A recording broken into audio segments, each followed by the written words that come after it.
In a major surprise, the Legion of Doom dropped the WWF Tag Team titles on Friday night, 2/7, in Denver to Ted DiBiase and IRS. While it was somewhat well known on the inside that there would be a title switch involving the two teams before WrestleMania, the fact that it happened so abruptly appears to have been a last-minute decision. So at this point, Ted, your team with IRS hadn't even debuted on TV yet, and you're winning the tag team titles at a house show with very little fanfare and no acknowledgement on TV right away, just due to the filming timing of everything. Hawk of the Road Warriors was suspended shortly hereafter. Do you remember if his issues behind the scenes would have led to such an abrupt change here? Well, and I think they did. And again, Hawk was a great guy. I mean, he was like a little kid, but like a little kid who never wants to grow up. Uh, he was really good in the ring, but Hawk had his demons, and we all do. So there's and but as far as working with him, an animal was more of the. I mean, he was the animal was the guy that was going to have to keep Hawk in line. Mm. Yeah, Animal was the stable partner, and it just um, yeah, Hawk went off the deep end. Yeah, Jake mentioned on our podcast recently, the Snake Pit, that Hawk was really struggling with addiction by the time his first WWF run came to be. Yeah, Do you remember seeing any of those issues firsthand? not firsthand, but we all knew it. You Mm. know, Man, it's a shame. Such a talented guy, such a great tag team. I mean, despite the issues that they were having, they're the Legion of Doom. They're one of the most over tag teams ever. What did you think of getting to work with these guys? oh gosh, we loved working with them. It's kind of like, and that was just it. I mean, they wouldn't have been in the position they were in if they didn't have a strong presence and a way to get over. And so, working with them was not that, you know, not that hard. And they had been heels, and now with you're working with me and Mike Sunday, you're a baby face, and I can't ever, again, memory. I can't ever remember if they were, you know, did they show up as heels or did they show up as baby faces? I want to say that they showed up as baby faces, but I don't know that definitively. I wasn't watching at the time. I know that they were programmed right away with Demolition when they came in, and I feel like Demolition would have been heels. Yeah, you're right. I, Um, I, I remember that now. Thank you. Yes. and what a cool entrance that they had. They rode the motorcycles down to the ring, and they were just super over in front of that Wembley crowd, and Yeah. the crowd went berserk there at the end. Do you have any memories of the match?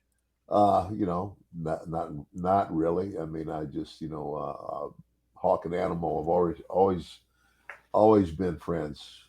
Never had any issues with them. I mean, it's kind of like I always told everybody. I said, don't let Hawk. I mean, he's a real nice guy, but if you ever had to walk down a dark alley, like say in New York City at sometime in the early hours of the morning, uh, if you could only have one guy walk with you, it might be Mike Hegstrand because he was legit. He was a go getter. He could, but I mean, sweetest guy you'd ever know. Yeah, he was a bad dude, and Yeah, but what and again, but again, it was up to Animal, and I kind of felt sorry for Joe sometimes because he had to keep Mike's oars in the water, and so anyway. Man, we hear about that all the time where Animal was really kind of all in on this thing and wanted to kind of squeeze all the juice he possibly could out of the gimmick, especially here, on the biggest stage in professional wrestling. And yeah, what's interesting now, Ted, is the real story is what happens after this match.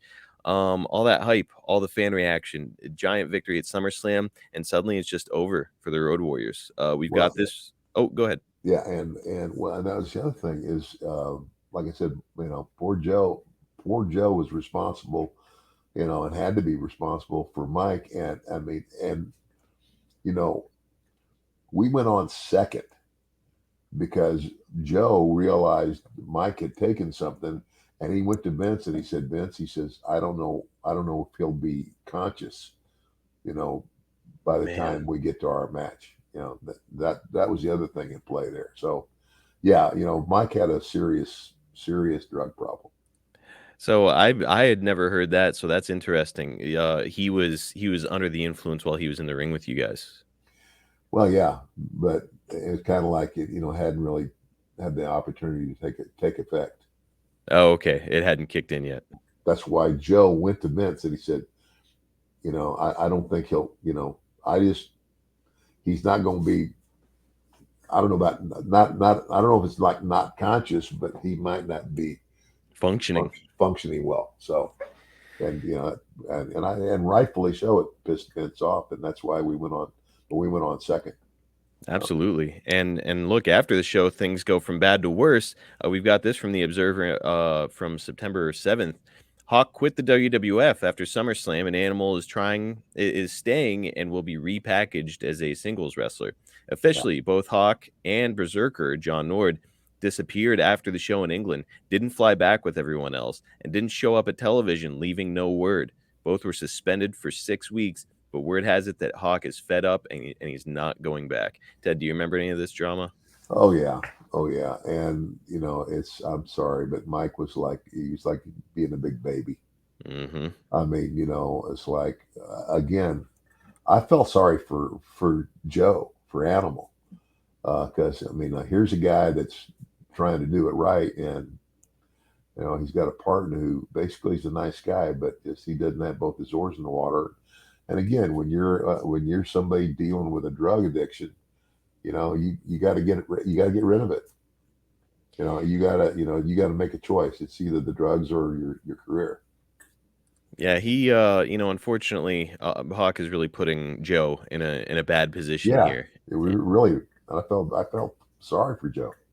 It's tough, and there was so much meat left on the bone for them Yeah, in the yeah, WWF, and it's just all of a sudden I know that boom. Joe doesn't last much longer after this either, and it's just boom, gone. Yeah, So frustrating. And speaking of frustrating, I mean, you just put them over in front of this incredible crowd, and now it's kind of all for nothing because they're gone. I mean, yeah. afterwards, are you like, what the hell? Like, are you pissed off? Well, yeah, kind of. It's like okay, we just put these guys over, and for what? Yeah. Yeah, end of the day, there was no reason for it now. So frustrating. And And again, that's I mean, you can't blame the only one to blame is Mike.